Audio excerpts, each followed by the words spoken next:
Hello, and welcome to our webinar on what is the business case for supporting employees through menstruation and menopause. I'm Danielle Riley. I'm a Senior Vice President in the EHS Consulting Group within BSI. There are a few things we want to talk about before we start. So some housekeeping rules. This is a listen-only recorded webinar. So although we cannot see you, we can hear you through the questions function. So if you can please, if you have any questions or if there is anything that's not working for you or you're having any problems, we have an amazing team behind the scenes who can help you. So please use that Q&A button and send any questions or any problems that you might be having. Upon completion of this event, we will be sending a feedback survey, so please take the time to complete that.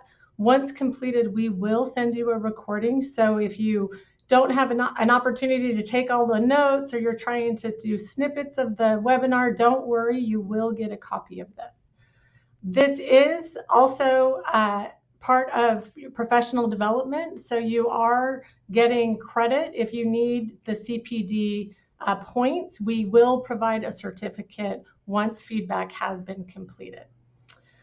So I'm thrilled to get the opportunity to have these 5 women provide their presentations, provide feedback, and really continue the education around this topic. So with that said, I want to introduce Casey, who will be our first presenter.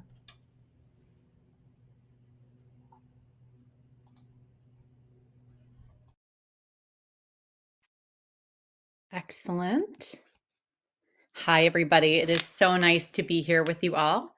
I'm Casey Fleming. I am a former head of global well-being for Takeda Pharmaceuticals, and now my career is somewhat different. I am head or a well-being strategy expert and a workplace women's health advocate. And I want to talk about how that journey really started, because I think it's going to be integral to what we talk about today in the business case. Right around the age of 40, I was your typical anxious overachiever. I think a lot of us can relate to that in the corporate sphere or in workplaces in general. And my baseline was always very well emotionally regulated. I had learned over time to ensure that my I's were dotted and my T's were crossed. I was generally a positive, more towards the side of hypermanic than anything else. And right around 40, 41, I started to lose joy. It didn't happen like you hear about it happening, right? It wasn't all hot flashes and night sweats. It was this sudden depression. And I had no words or language for it, not because I didn't come from a medical family, not because I didn't have education, and not because I didn't work in pharmaceuticals, but because nobody was talking about perimenopause or menopause.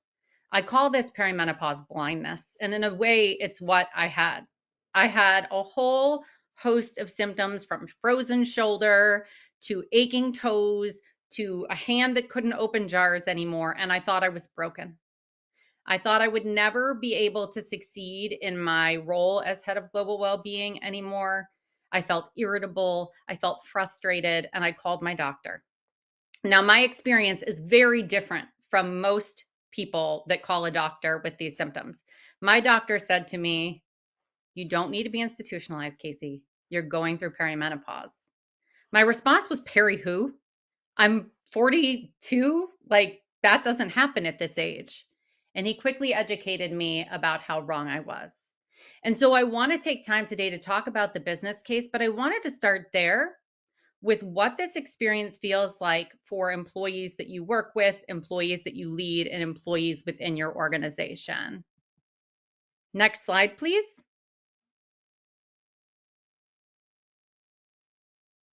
So you've probably heard a lot about menopause. In fact, it seems like everybody is talking about our ovaries these days. From celebrities like Oprah and Halle Berry, who bravely shared her story, to Naomi Watts, it seems like everybody is talking about menopause. However, there is a lack of conversation in the workplace, and it makes a lot of sense. If we think about what it takes in order for a woman who has spent her entire career trying to build herself up and not need more or do better than her male counterparts. Now, suddenly, we're asking her to call out something within herself that she feels might harm her career. In fact, 4 out of 5 women say we need to talk more in the workplace about menopause. 50% say that menopause symptoms have impacted their job performance, and that's probably underreported. 42% say menopause affects their ambition. Only 10%, and it depends where you look. Some studies I say 15 to 18, but the latest studies say about 10% of US companies currently have policies for menopausal employees, and 3/4 of women currently have zero accommodations in the workplace. Next slide, please. So I think it's really important when we think about what is happening with women that we talk about what menopause actually is. We know that not everybody knows what the word means, and up until about a year or so ago, most people had never heard of perimenopause.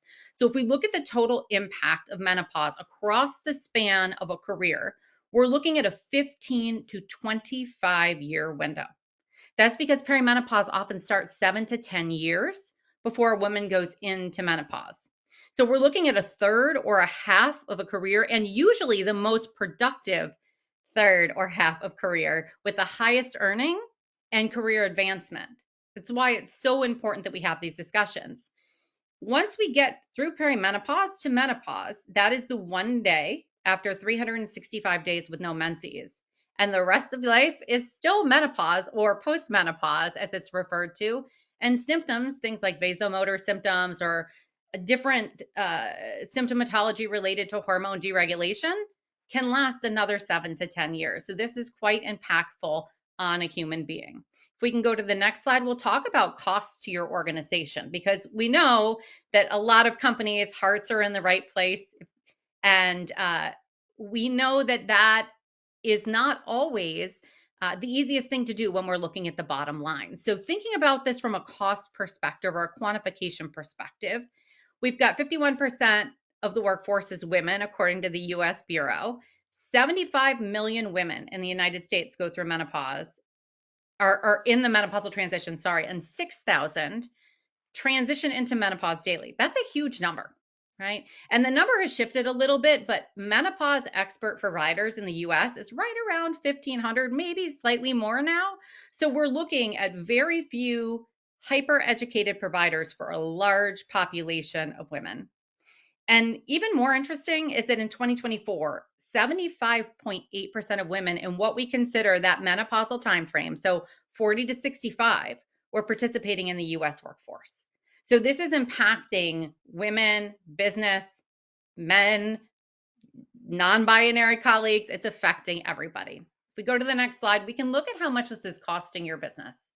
And I think these numbers, many of you may have seen them, but they're pretty staggering. We're talking about Mayo Clinic data from 2023.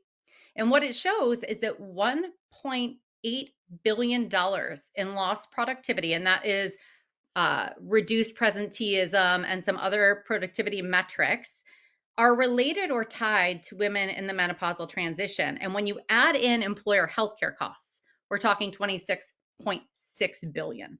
This is a huge number in the US, and it's $150 billion annually globally.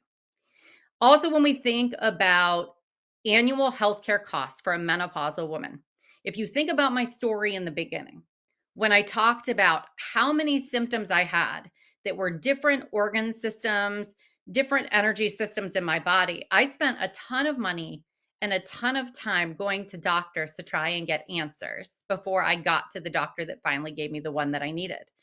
So the average annual healthcare cost for a woman in the menopausal timeframe is $2,100 per year, compared to, it is estimated to be $2,100 per year compared to women that are premenopausal, so women that have not gone through this transition yet. And if we go to the next slide, we'll talk about indirect costs. So how are those costs that are on your medical system impacting your organization? We see a significant increase in absenteeism. We see a reduction in productivity. We see 10% of women actually leaving the workforce, and 33, and I've seen up to 40% consider leaving the workforce. Gender balance obviously suffers. I know a lot of HR professionals have read the McKinsey Women in the Workplace study and know about the broken rung theory, but we see a lot of women in this age range not taking promotions and leaving the workplace. And I'm not going to say much about increase in legal risk because I know Marcy and Jen are going to cover that when I'm done, but the risk goes up for people in this age group. Next slide, please. So here's what I think is really important to take away. Women, and midlife women in particular, are not a problem to solve. The answer is not hiring midlife women. It's not supporting midlife women. It's not hiring younger employees and more men. It's recognizing that the biology of men and women are fundamentally different from the day that we're born, being that some of us can reproduce and some of us cannot, which means in order to get to equity, we have different needs. So I think it's really important to look at three things or three phases that when I work with organizations, I try to see where they are and take them through. Now, in the US, if anyone is paying attention to menopause, they're pretty much in that awareness phase, phase one. They are knowing that people in the UK have done something. They are knowing that different organizations like Takeda, uh, we know that Vodafone has been a big supporter. We know that many other organizations, and I'll give some more examples later, are leading the space by bringing in benefits platforms like Maven. But there is a lot of just awareness building that needs to happen. And that can be webinars. We do a lot of them where we come in and talk to organizations about the symptoms of menopause, about what women in the workplace can do. And then that education phase needs to continue, right?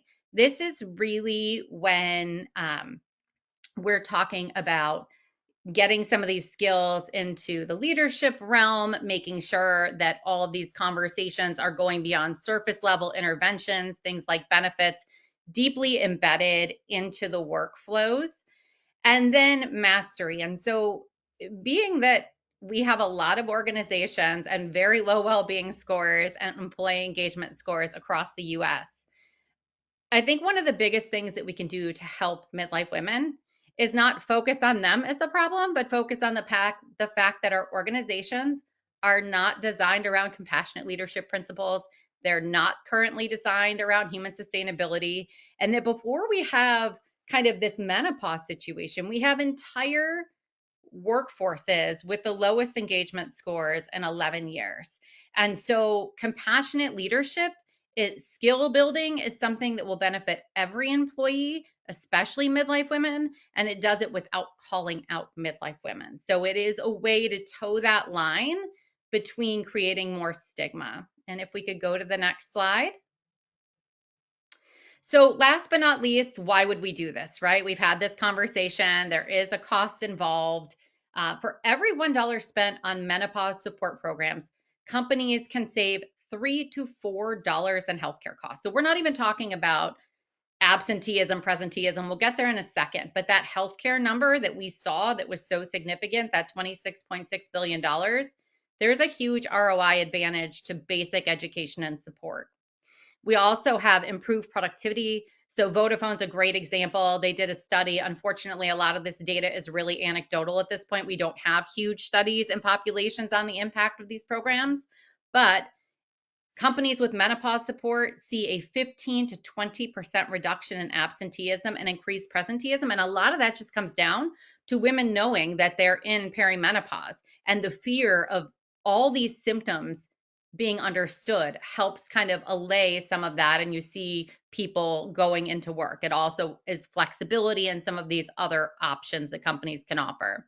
Talent retention and enhanced gender parity. So in an example from a banking sector report, we see a reduced turnover of 50 to 60% among affected employees, and an increase of women in senior leadership positions, which helps, delay that broken rung theory.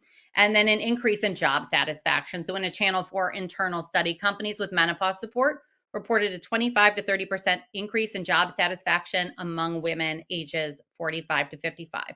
So thank you so much. There is so much deeper we could go into this conversation, but we have a whole panel today and I don't want to take up any more time.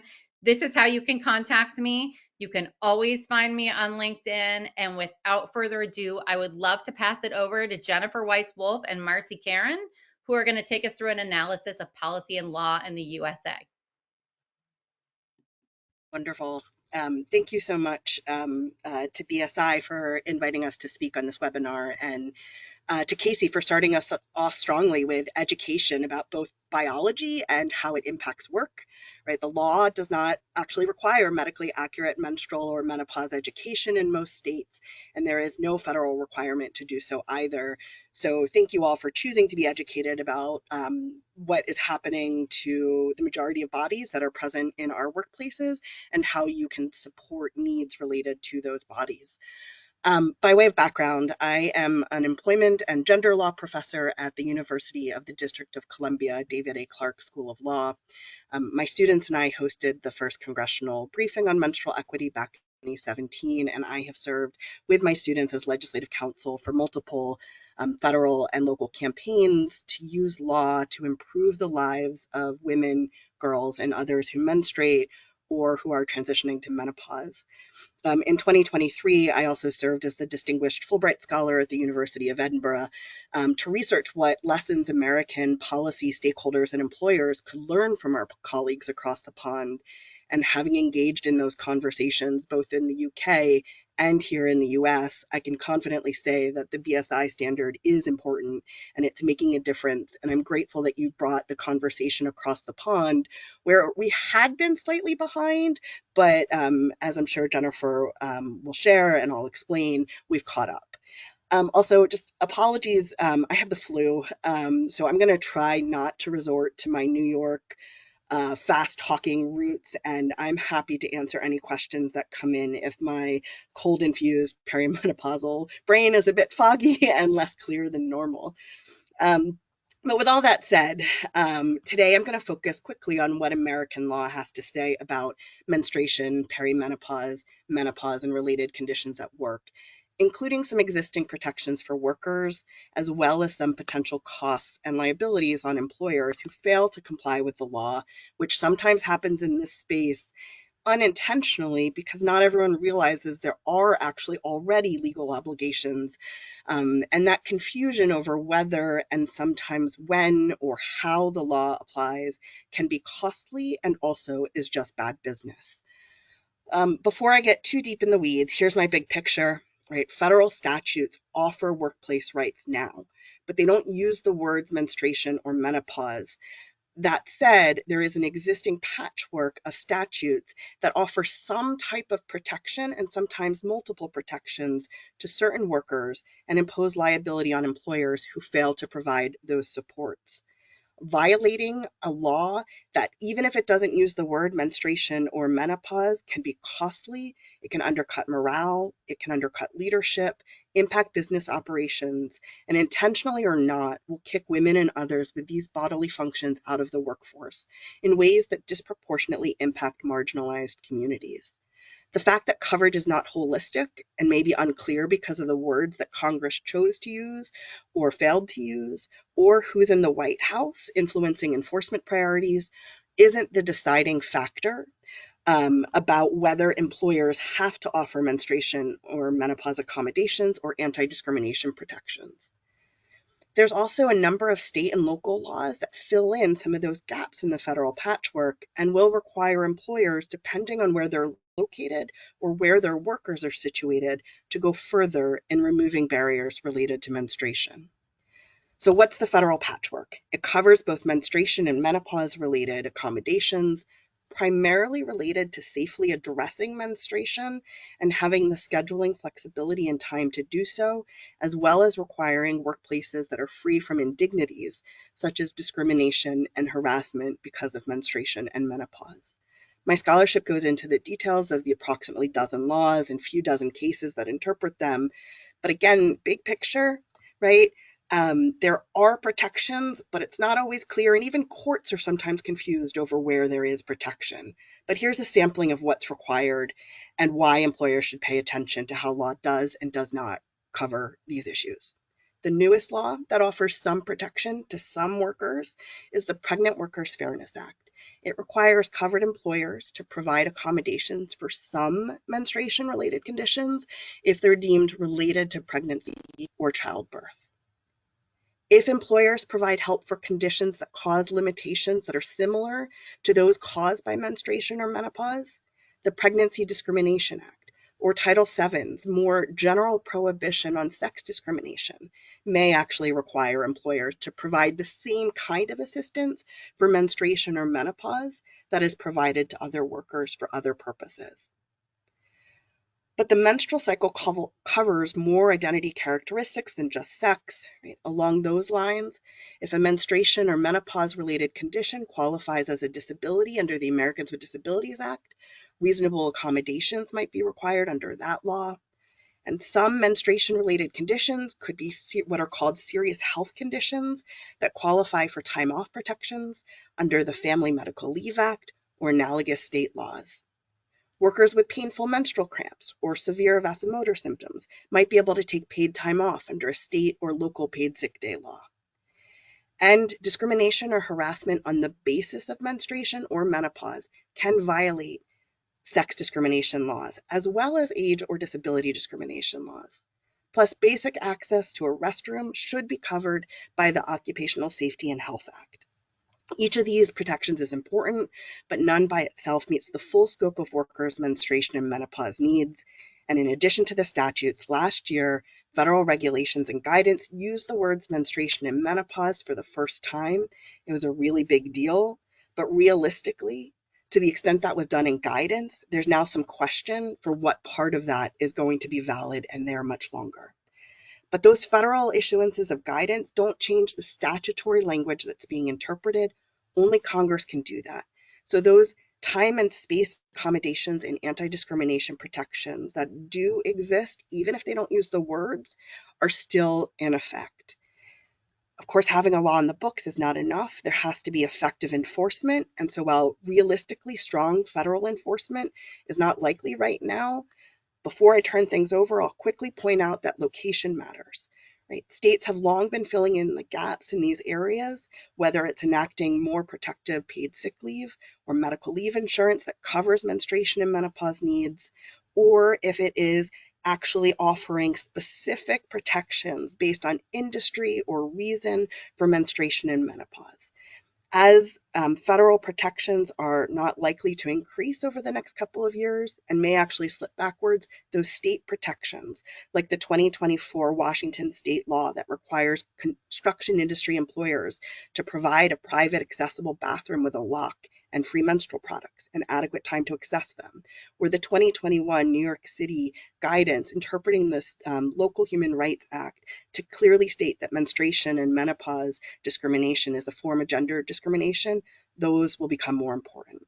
So in the interest of time, I'll wrap up by saying the law is not as silent as employers and workers often think it might be, and employers are wise to both understand their legal obligations and consider going behind them or beyond them at times.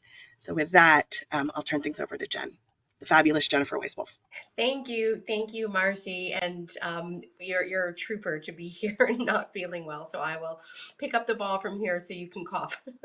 Hi, everybody, Jennifer Weiss Wolf. I'm based here in New York City. I work at NYU. I run the Women's Leadership Center here at the law school, and I've been involved in menstruation and menopause-related policy advocacy for the better part of the past 10 years, including the book that I wrote in 2017, Periods Gone Public, Taking a Stand for Menstrual Equity, and the latest publication that I just put out together with a physician, Dr. Mary Claire Haver, at the beginning of January, called A Citizen's Guide to Menopause Advocacy.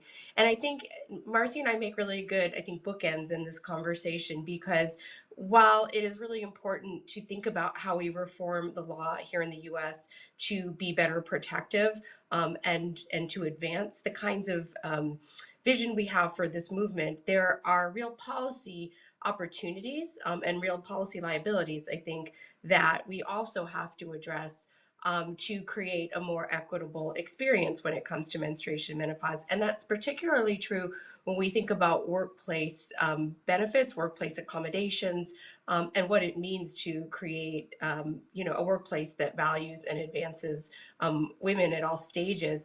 And I think one of the things I've wrestled with in this orbit is how much of this onus belongs on the shoulders of CEOs and workplaces to ameliorate the heavy burden that many women carry through this age and stage, and that might, as Casey pointed out, many statistics hold women back from participating in the public economy, in their household economy. A lot of it not can't necessarily be solved by the workplace, and there are much broader policy reforms that we need to be embracing and advancing to create that future.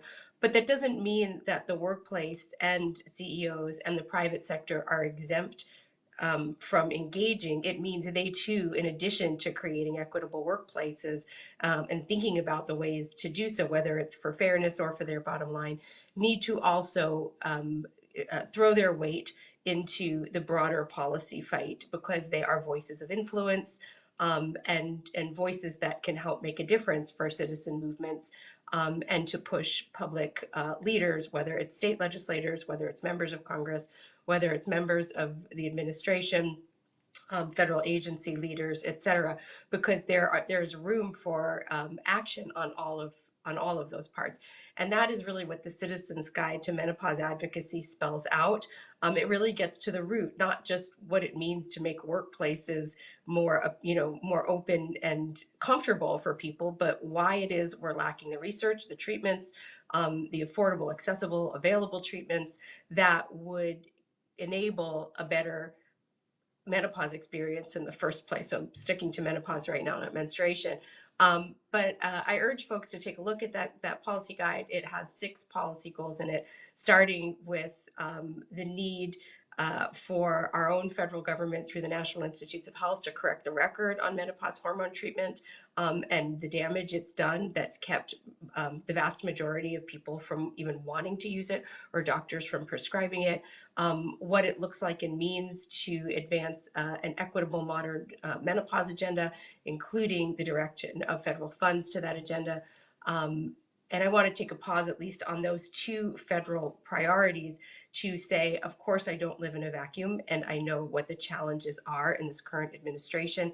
But I think it would be foolish on our part to assume there is no room for advancement during this time. I will note that while the federal government has done a hatchet job on much of the public information that is available right now regarding women's health and reproductive health, its menopause pages have basically stayed intact.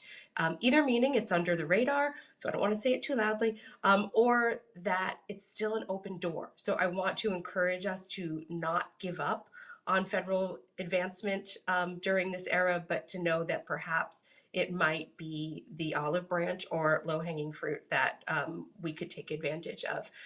Menopause education has clearly been a liability for all of us, and made it such that getting the care that we need is sometimes or often too hard to come by. So there are reforms that can happen both at the federal level and at the state level to improve menopause education, including a major bill that was introduced in the U.S. Senate last year that is teed up to be reintroduced this year, that would direct resources to menopause education, both for providers and for the general public. There are several ways that menopause treatments in this country are too expensive or too hard to come by. And there are very simple reforms that could actually make them more affordable, more accessible, and we should invest in those. There's a live campaign underway right now directed at the Food and Drug Administration to eliminate the standard warning labels that fall on vaginal estrogen here. I understand in the UK that they are available over the counter. Not only are they only available by prescription here, but they have the equivalent of a skull and crossbones on the box that make it such that many physicians don't want to prescribe it and many people don't want to take it. And that is something that the FDA can rectify in sort of a simple, it is really a simple switch. And just this past week, the FDA did loosen some of its warning labels around testosterone. There is no reason they can't do so around vaginal estrogen. And then last, when it comes to workplace interventions, I think understanding the guidelines that Casey and others are putting forward on this call, combined with the legal limitations, and maybe not just limitations, but openings and opportunities for more expansive understanding of menopause, both in federal law and in judicial opinions, is really, really important, because we do not want to offer benefits to women without offering them the same protection from discrimination should they choose to take advantage of them. So I will stop there. I think we're basically at time. But I hope that between the two of us, that was a useful understanding of what both the landscape looks like here and how the private sector and business can be part of the solution.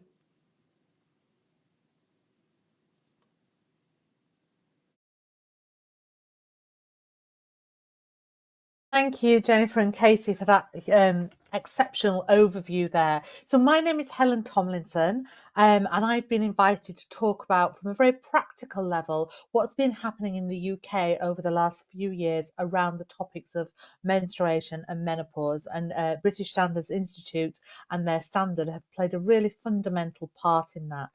So as you can see from the screen, I have a day job. My day job is Head of Inclusion at the Adecco Group. We are a global recruitment and staffing business. As it says there, I was the previous government's menopause employment champion. And that was the first role of its kind globally. And I'll give you a bit of an insight into what that role did and how it moves the conversation forward across the UK and more broader conversations, which is, I guess, how I ended up here today.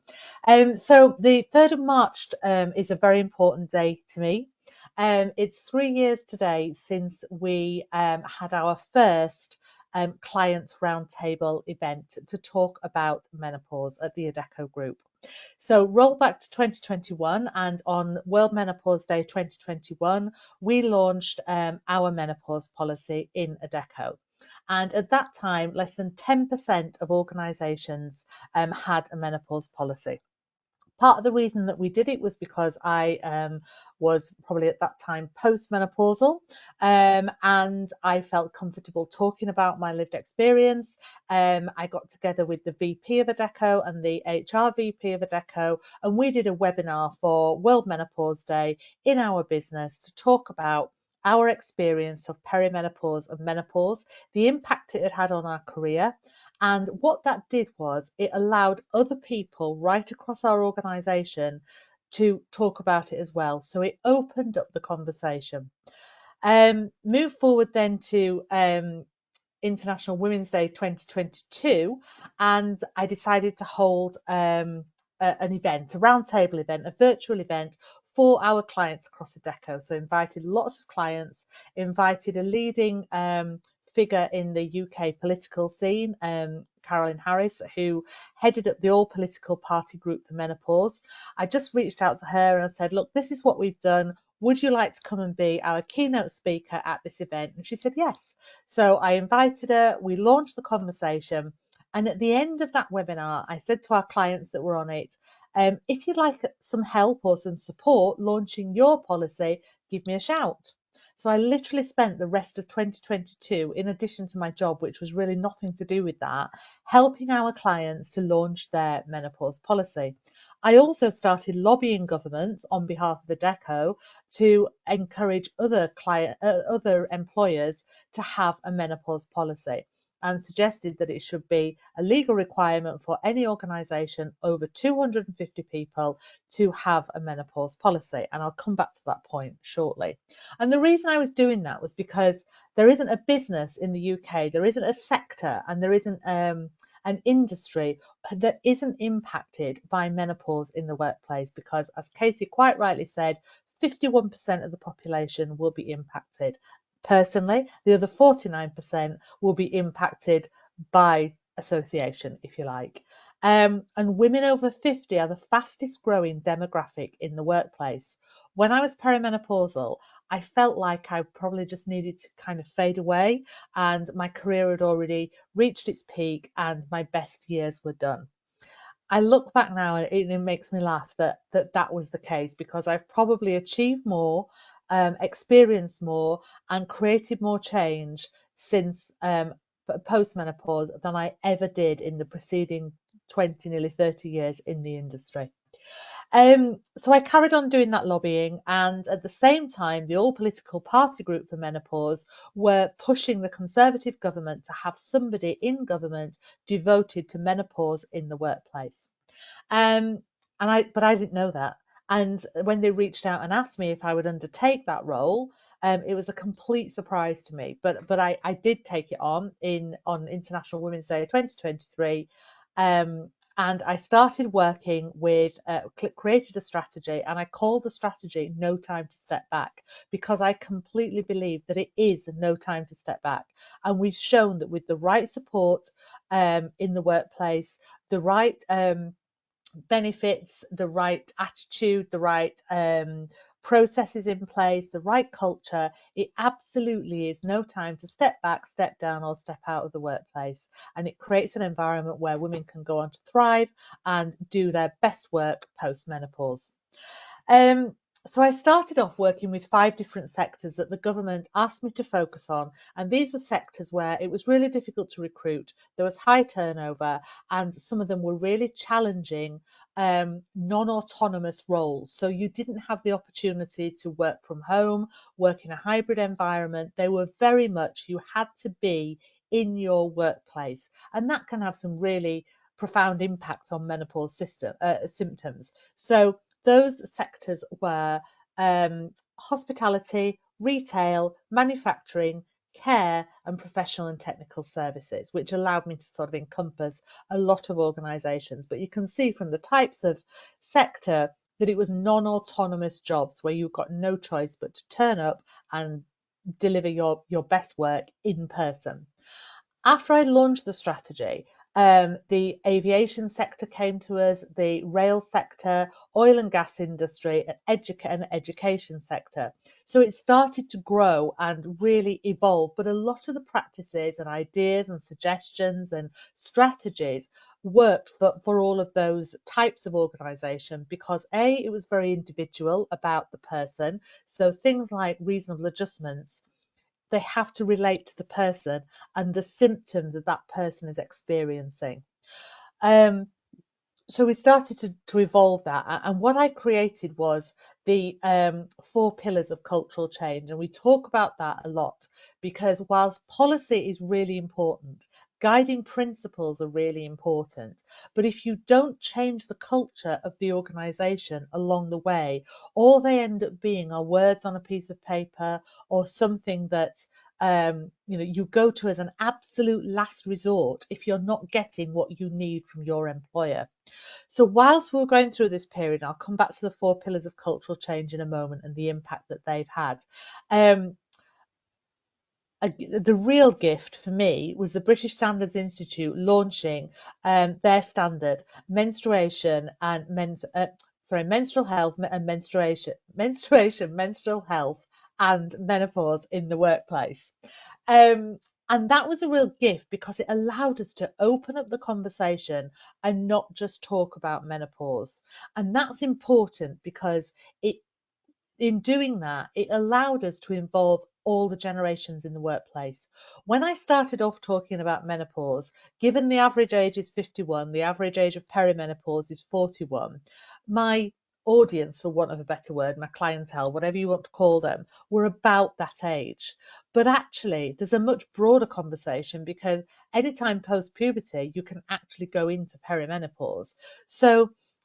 But some of the symptoms also apply to other conditions and experiences. So my personal lived experience, and part of the reason I got involved in this space, was because when I was perimenopausal, I had extremely heavy and erratic menstrual periods, which meant that and I was a sales director at the time, I didn't even stand up, let alone stand up in front of an audience or speak to a group of people. And that hugely impacted my work. But 44% of women have extremely heavy and unmanageable periods during perimenopause. Did I know that when I was going through that? Absolutely not. I thought it was just me. So even just articulating that, as I do often on when I'm speaking to people, provided that education. But heavy and unmanageable periods can relate to so many different hormonal experiences. So we talk about endometriosis, polycystic ovaries, adenomyosis, PMDD, PMS, and topics like that. And that immediately opens up the conversation to every generation in the workplace. So it's making it a more inclusive conversation. So for me, it was an absolute gift when the British Standards Institute brought out this guidance. And now I never ever go out and just talk about menopause in the workplace. That's the evolution that we've experienced in the UK. We talk about women's health in the workplace. And I don't even just talk about hormonal health. So I talk about hormonal, physical, mental, and financial health, because those topics are all interlinked in the experience that women have in the workplace. So that was how it evolved, really. But just going back to, and the benefit of the evolution is the fact that now about 25% of employers have a policy or guiding principles, and 50% are taking action around menopause in the workplace. And the new government that have come in have made it a requirement for any organisation over 250 people to have an action plan around menopause in the workplace. There's some real progress there. But I just want to take you back to the 4 pillars of cultural change, which I personally think have been pivotal in how the conversation has evolved in the UK. And I believe this partly from the data that I've just shared with you, the numbers about the increase, etc., in awareness and all of that. But for me, those 4 pillars are so fundamental. They are education. So educate everybody in your business, whether that is leadership, line managers, colleagues. So everybody knows. It takes away the stigma, it takes away the lack of understanding, and it helps people to become what is the next pillar of cultural change, an ally. So allyship, strong allyship, and having those conversation starters like the podcast that we did. We also launched a menopause cafe. We've got menopause matters workshops, etc. So creating that and normalizing the conversation, that's the second piece. The third piece is lived experience. All it takes is a couple of people to open up the conversation and it becomes normalized to talk about it in the workplace. And we've used that for an awful lot of topics, not just women's health. We've had really senior people being very open and vulnerable, showing vulnerable leadership about their lived experience. And that sets the bar for other people to be able to bring their whole self to the workplace. And the final piece is leadership. Very often, topics like this, like women's health, like menopause, like period management, fertility, all those kind of topics sit with employee resource groups or networks. And that's great because a lot of great work gets done. But unless you get leadership involved, it doesn't disseminate out into the organisation. And that is sometimes that's a blocker. So get leadership involved and the conversation will evolve exponentially. So that's just a real snapshot of what's been happening in the UK. As Casey said, there are some organisations that are doing incredible work, innovative work, but making sure that everybody feels that they can bring their whole self to work. Thank you. I'm now going to hand over to Lauren to carry on the conversation. Amazing, Helen. Thank you. It is so good to see you twice in 1 week. I know. Because How lucky are we? I know. No Time to Step Back is an amazing collective of women doing incredible things in the workplace to promote women, to promote organisations, to help people understand that we have been wearing a mask. We've been donning this corporate mask for years. Ever since we came into the workplace, we have been trying to fit in, and we've been trying to make ourselves small and fit into this little box when we're born to stand out. And it's just amazing to be here today. I mean, every time I get an opportunity to speak on behalf of BSI, I am genuinely emotional because the standard was the ultimate piece of work that was completed by a group of us here in the UK to help employers understand why we need to start learning about menstruation, why we need to start learning about menstrual health, why menopause is such an important topic for us to wrap our heads around, and understand why the whole colleague experience, the whole built environment, the whole journey of a colleague has to be reimagined so that it is fit for purpose for people who are born with the biology that means that we're going to go through all the things that we go through, right? So I'm not going to dive into that today, but who am I? Why am I here? Why do I want to talk to you? Well, I am here because I'm one of the committee members who created the standard on menstruation, menstrual health and menopause, and I am really delighted that this now exists. It's been downloaded so many times in so many countries. It is scary how well people are eating this up. But I'm here because I left my job in my early 40s thinking I had early onset dementia. So listening to Casey's story and hearing about, her describing herself as an anxious overachiever or being like hypermanic, I really resonate with that because I didn't have hot flushes either. I was in my early 40s. And to cut a very long story short, because we've only got a tiny amount of time tonight, I went through menopause at 37, immediately after having my son. I bypassed perimenopause, as far as I know. I had my son, I became menopausal, I didn't know. I'm an unintended sole parent of a child with lifelong medical needs. I was a senior executive in financial services, leading global transformation projects and programs. My work was cut out for me. I had teams in India, America, and the UK. I thrived in everything that I did. I was dealing with multi-billion pound transformation projects and programs. My role was delivering change, people, system, processes, making sure everyone came on the journey. Change is not easy. Change is hard. You need to really understand the psychology of organizations, the psychology of individuals, and be able to bring that all together with your stakeholders, your people, and your process and make that happen. So when I find myself sitting in meetings, holding onto the arms of a chair, watching the clock tick down because my heart was beating outside of my chest and I thought I'd fall on the floor, or sitting in a meeting having to sip hot water because my throat was so tight with anxiety I couldn't squeak out the smallest of words. Or ultimately the day where I drove home from work, a 45-minute journey, got into the house, said hi to my son, hi to everyone else in the house, and I turned around, picked up my bags apparently, and went to go back to work. And everyone was like, "Where are you going?" I'm like, "I'm going to work." I'm like, "You've just come home from work." And I was like, "Oh, sure, of course, sorry, just joking." And that was the moment that I thought, okay, something's seriously wrong. I think I genuinely have early onset dementia. I decided to leave my job because I didn't want to be seen as weak or vulnerable. I had no idea what was going on with me. And when I went to see my doctor to say, look, I'm early mid 40s, I've got a young baby, something's not right. Spent floods of tears, going through a lot of boxes of tissues in my doctor's office. And after 3 appointments, he turned around and said to me, "Lauren," and he put his hand on my elbow and he said, "You've just been through the menopause." I was the happiest menopausal woman on the planet. That was 2014. For the last 11 years, I've been working with organizations right across the world to help them understand what is menopause, what is menstruation, what is it that we need to do differently, how can we make our built environment better, how can we look at the colleague journey from job design, person spec, recruitment process, onboarding, all the manual stuff we have to do every year, all the way through our metrics on our HR systems, our people systems. How do we get the data so that we can analyze it once a year to figure out what we're doing well, what we're not doing so well, and what we need to do differently so that people who menstruate and people who go through menopause feel heard and listened to.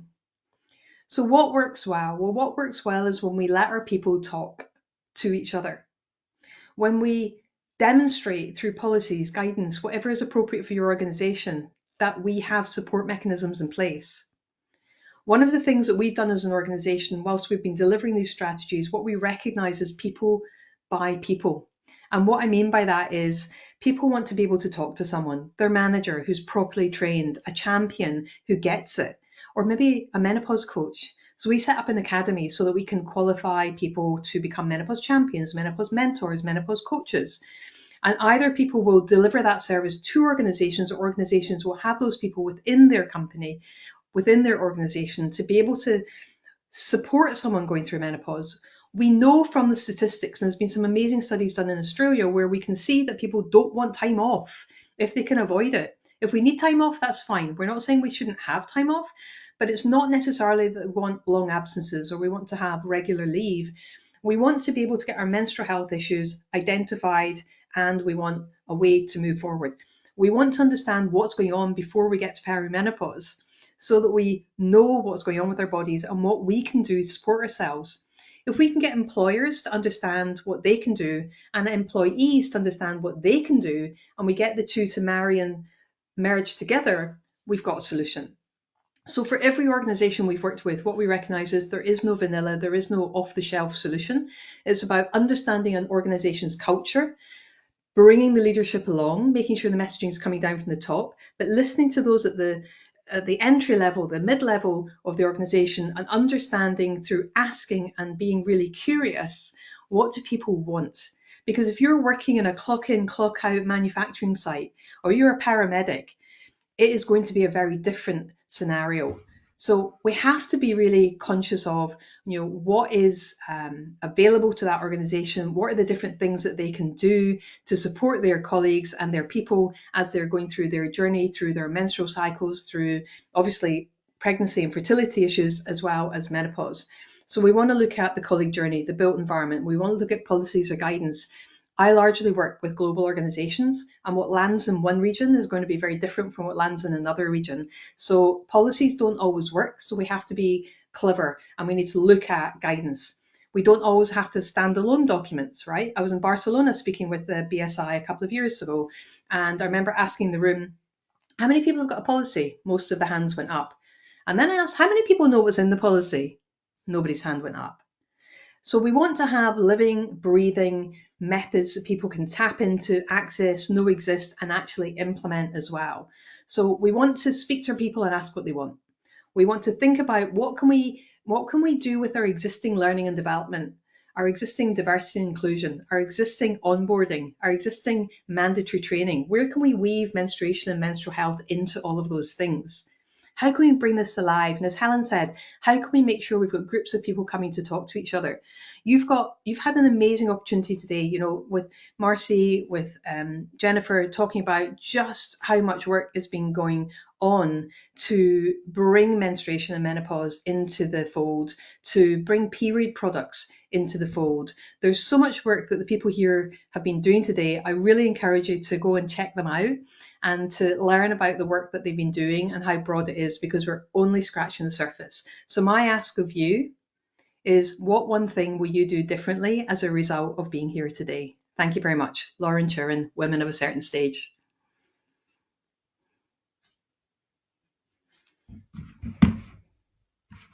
Thank you so much, everyone who presented. This was wonderful. Every time I hear you guys speak, I learn something new, so thank you. I do want to make sure all of our speakers turn their cameras on so that we can have a Q&A session. Thank you to those who have put in some questions. It's not too late. If you want to put in some more questions, please do so. I will watch and deliver as we have time. So the first one I want to talk about, Helen, this one's going to come to you. So I love, that you talked about how you started with non-autonomous jobs and then everyone else realized the benefit that they could see from really paying attention to this population, and the importance of vulnerability and leadership being part of that conversation. So one of the questions is, how do we open that conversation in regard to menopause and menstruation? I mean, most organisations do it through either having a guest speaker in to launch the conversation, or because sometimes it feels, and I've been that guest speaker and sort of said, why do you want somebody to come in? And these are often sort of mid-size organisations where, quite rightly, the HR team probably don't want to talk about. I think lived experience brings it to life 100%, and saying, ask me anything. There is nothing that will make me feel uncomfortable, particularly when, you lay yourself almost bare. But I think that feels really uncomfortable to a lot of people, and particularly in a mid-sized organisation. I've been into manufacturing organisations where the HR director said to me, I don't want to have that conversation about menopause and then have to sit next to this predominantly male environment in the canteen, them knowing that I've talked to them about that. It just makes it very, very awkward for some people. But I think if you can find those people, I'm really lucky. Adecco is 63% female and 53% the leadership level. So I'm not short of people who want to talk about this kind of topic. So I guess I'm quite blessed in that regard. But it does take a lot for somebody to be that person that is going to talk openly. I often feel I'm probably best known for the fact that I had extremely heavy menstrual periods when I was in perimenopause. And, sometimes I think, God, is that what I really want to be known for? However, if that helps one other person to not experience what I experienced and stay in the workplace, it's worth doing. So I think it is about that, but just having somebody who's prepared to be that voice. And I was speaking at a conference last year, and somebody was talking about incontinence, and she said, how do we get it on the table, on the agenda, like we have done menopause in the UK? And I said to her, it's not easy, because somebody's got to stand up and talk about it. And she said, well, that's my lived experience. And I said, but are you prepared to talk about it and open up the conversation? And I think over time, probably yes, but that's usually how it starts off. What was the second part of the question? Sorry, I've got a bit of brain fog. No, that was it. Just Oh, is what, that how do okay? you open the conversation? Yes, And yes. that would be my recommendation. Perfect. Thank you, Helen. Casey, I'm coming to you because a big part of this webinar title is that business case, and you gave a lot of great numbers in your presentation in regard to just the financial impact of not paying attention to the population. And you mentioned that 70 and just the population, 75 million U.S. women are in menopause with 6,000 daily, which is incredible to think about. And I know through BSI with our research, 12% of the world's population is actually going through menopause with an annual productive loss of about $150 billion. You work a lot with various companies talking about well-being as well as this topic. The question is, what are the top 3 messages you've shared with the C-suite execs to get their attention and get them to actually take action? Yeah, thanks. It's a great question. I think it's the same as well-being, right? It always comes down or starts in the dollars and cents realm. Like we here on this call want it to start in a different place a lot of times. And I think Jennifer really astutely pointed out there is a lot of wrangling in the minds of CEOs and executives as to where this fits in their agenda, or whether it fits in their agenda or is outside of their purview, right? So whenever I go into the C suite, or in past when I've talked to my CEOs, I start with numbers, right? Numbers are the very first place. It gets everybody's ears to perk up. There are a lot of things they probably didn't know. So I really like to talk about that Mayo Clinic data because it's the closest we have, right, to broad scale data. We don't have great broad scale data. So starting with the $1.8 billion in decreased productivity. And I try to be really, really careful and nuanced. And I'll get to kind of how I wrap that story up. But I start with that number and I say, look, guys, we've been sitting in these rooms for, years talking about healthcare costs and how to get them down, right? You're looking at $26.6 billion when we add in healthcare costs. So instead of focusing on all of these other things when it comes to healthcare, we know that we've got mental health, musculoskeletal, very specific areas that need to be looked at, and menopause is one of those areas. And that's a conglomeration of symptoms. It is not a disease, it is a life stage, right? And a lot of C-suite don't know that. Then I talk about indirect costs, right? So message 1 is direct costs, message 2 is indirect costs. I'll talk about things like the productivity metrics I've used, the retention metrics, the absenteeism metrics. But what I really focus on so that I can balance the conversation and not stigmatize women further is that we haven't even been able to quantify the institutional knowledge lost when a senior leader who is a woman walks out that door, right? And if we look at kind of a lot of these cute named movements, right? Like the Great Breakup, all of these different things that we colloquialize in the US, there is so much knowledge standing behind that. And so I try to counterbalance talking about the costs with what you're losing organizationally. And there's a nice turn in there because so many organizations now are looking at how AI can help really enable the workforce, how it can enable well-being. And what I like to remind the C-suite is it's not junior level talent that is going to be able to review the work and the outputs of AI. You have to have years of knowledge to review the outputs and know what is right and know what is wrong. And those are the people that are walking out of your doors, right? So don't think you can replace, AI is going to replace the midlife talent. AI may replace some junior skills, right? But you need that talent to help be the reviewer and help be the voice. The third thing I do, and the reason I do it third, is because if I start with symptomatology, nobody in the C-suite is listening to me. But then I educate on menopause. And I show that slide that I shared that talks about 1/3 to 1/2 of a woman's career is spent in this transition.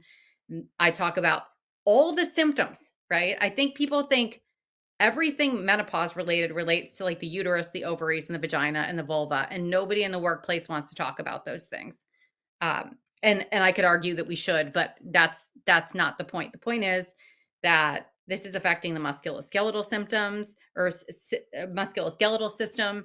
This is affecting the brain and cognition, specifically with brain fog. We need to be focusing on helping all people, but especially women, look at their energy patterns and when they're best during the day and optimizing performance around when people are at their best. And that goes to what Helen and Lauren talked about around autonomous work. So there's all sorts of kind of components, but I tailor it down. I start with the big numbers. I go to kind of how this impacts you and your business, and I'll bring out an ROI calculator and show people individual. And then I get into this is the impact on the human being so that I can really tell that story and make sure that everybody's walking along with me. Perfect. Thank you, Casey. Wonderful. Jennifer, I'm coming to you. I'm very fortunate that I am surrounded by amazing men who want to learn more about menopause and are reading our standard and really wanting to figure out ways to support their partner as well as me as I go through my journey. And you mentioned in your talk about the Citizens Guide to Women's Advocacy and other resources that are available. We definitely have some men on the call today. Wanted to get your advice regarding those individuals who want to represent their female staff more, be there for them, don't want to get too intrusive, but definitely want to advocate. What are your recommendations? I guess my recommendations are to jump right in. There's nothing to stop you. And to be clear, the title of the guide is not the women's advocacy. It's to menopause advocacy. So it's very purposely named a Citizen's Guide to Menopause Advocacy. It says what it means and means what it says. So every citizen should consider this part of what they what is in their toolbox and their vision for a fair and equitable society. It's funny, back in my menstruation advocacy days, people would often ask the question if there was anything uncomfortable about advocating for menstrual policy in front of legislatures that were primarily men, state legislatures, federal, etc. And I would actually say no, that it was quite the opposite, that if anybody expressed discomfort in talking about it, that was to their detriment, because I wasn't going to change my vocabulary, I wasn't going to change my physicality, I wasn't going to whisper or make it easier and imply that there was anything to be uncomfortable about. And I can say that 100%, complete clear record, there was not a single male legislator who combusted or melted into the ground or had anything terrible happen to them when they began talking about it. And in fact, they became much more comfortable and much more open thanks to that. Again, it wasn't like a power card that I held, but it was a power move to say this is how we're going to talk about it. And I had one legislator in the state of Illinois who was a male and who was a conservative Republican tell me that, in fact, from working on menstruation related policy in their state legislature around sales tax on menstrual products and menstrual products availability in schools, that it really did bring him and his conservative colleagues around to seeing different other sort of economic blind spots that they'd had when it came to gender equity. And they went further in the state's Equal Pay Act and other things that they had an opportunity to do after they worked on menstruation. So going back to the original question, I would say there's nothing special or remedial that men need here. They need to catch up and they need to speak up. And they need to be the same citizens that we are in fighting for this equitable future that is part of all of our future. You know, it's not just about our own individual experiences in the workplace, but as folks have talked about, it's the bottom line that we all are invested in. Great. Thank you, Jennifer. Marcy, so you, and I know you can keep this very short, but you did a great, summary and overview of all the rights that we have and all the reasons that we can ask questions and we can open up this conversation. An audience member asked, how can women better advocate for their companies to really pay attention to this? Yeah, law professors never keep things short, and my flu is not going to stop me from answering, in part because I'm going to start by saying something that's not that different than what others have said, and then I'm going to add to it. The thing that's not that different from what we heard from Helen and others is find someone in management who might be willing to talk about their experiences and share how meaningful it would be to you and your other female and other workers if they help destigmatize these topics in your shared work environment. And if you can't find someone in the C-suite, find a middle manager or managers. And where I'm going to go further is by saying if you work at a company that has unions, ask them to engage, right? Unions have been incredibly effective in the UK, for example, in getting employers to pay attention to menstrual and menopausal health. And I've been working on collecting US-based union actions in this space, and there's more than I realized at first. And if you're not a member of a unionized worksite, consider who may join you in an ask to improve workplace conditions related to the menstrual cycle and its cessation, because in the US, that type of collective action is protected activity, regardless of whether it stems from a union or not. And then the last two things are to share the data and best practices that demonstrate the return on investment that you've heard here, right? And also to share that there's a range of things that can help, right? Try a training. If that doesn't work, try this over here. You don't need to create the evidence. You can use the BSI standard, or you can share the Department of Labor's April 2024 issue brief called Let's Talk About It that summarizes why employers need to break the stigma and capture the needs and follow the law, or look at what business and HR associations are doing on menopause in particular, right? They have already made the case, otherwise they wouldn't be talking about it. Or follow, my colleagues that are other speakers here, right? Share the information we share. Jennifer does ridiculously thoughtful op-eds, right? Look at those and share them. Publish what law firm alerts are doing when there's litigation here, right? And I can't stress enough that even if something is just about menopause, to make sure you're connecting it to menstrual health for the reasons that Helen and others have said. And I guess the last thing I'll say is that if you feel secure in your position, which not all workers do, but if you feel secure in your position, consider advocating with your local policymakers in your personal capacity to consider legislative and policy initiatives that might actually force your employer to do something, which I promise you your companies will pay attention to. Wonderful. Thank you, Marcy.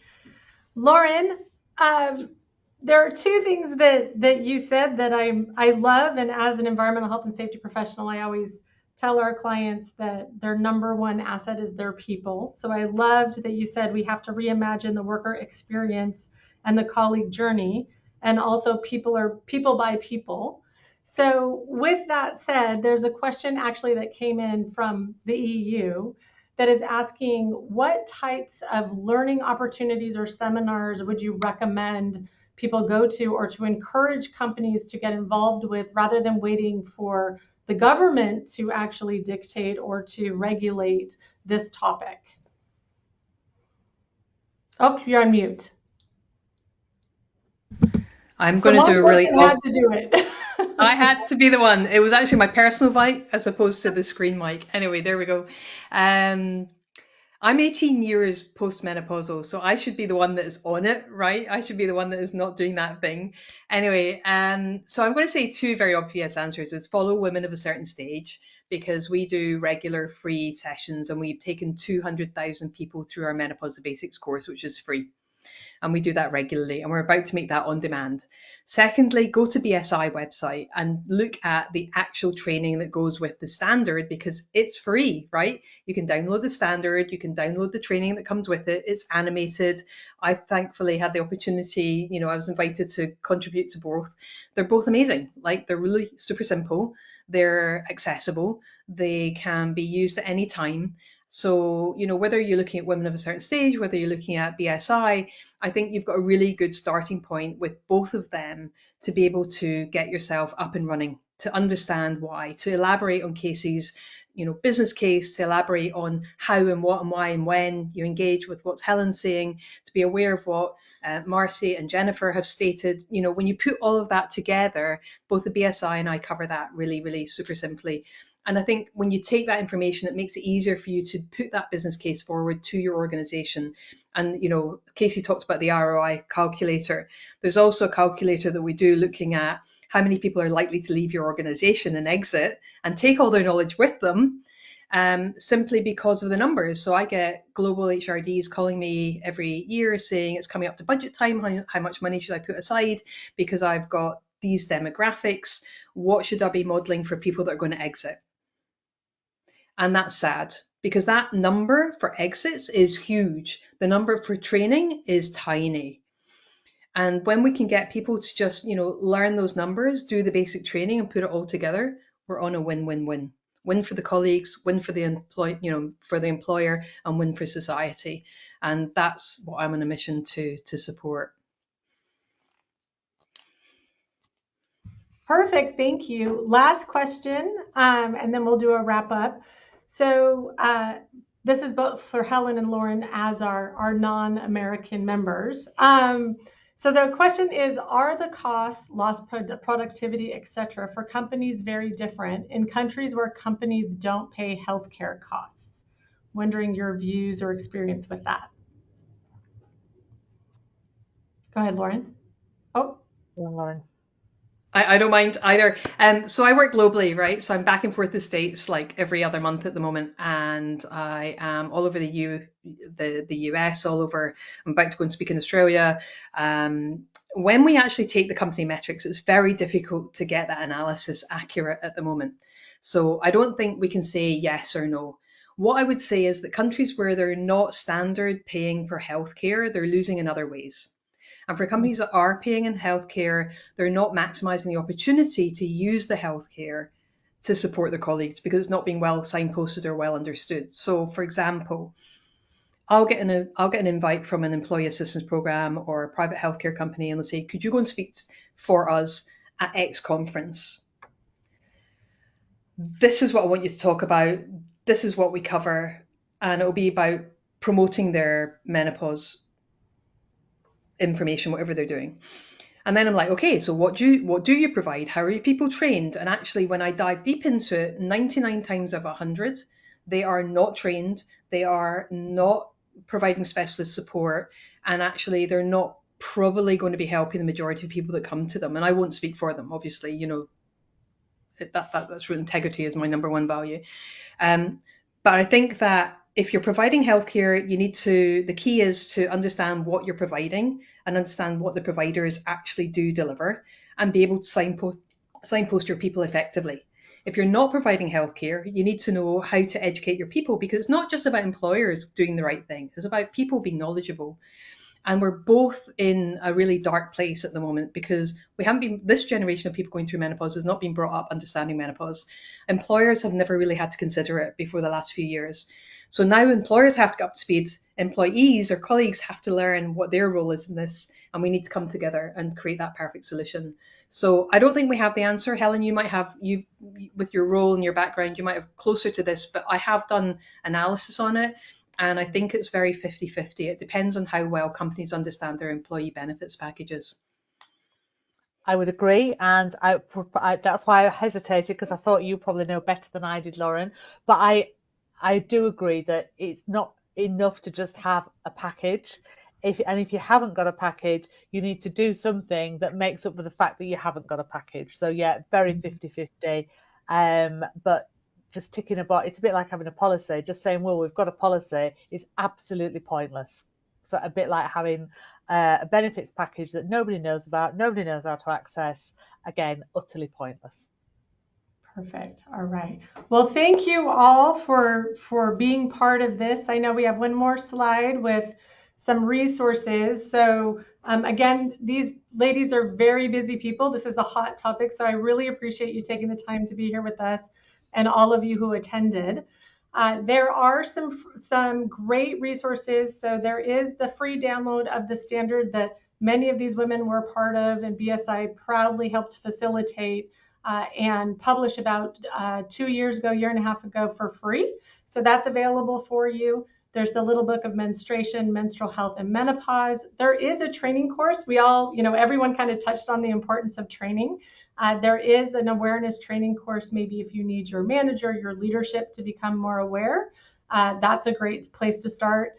There's Oxford Brookes University case study, and then of course the Standards Show podcast specifically on the standard. If you have a long commute, we all have lots of commute time in the US, that is available to you as well.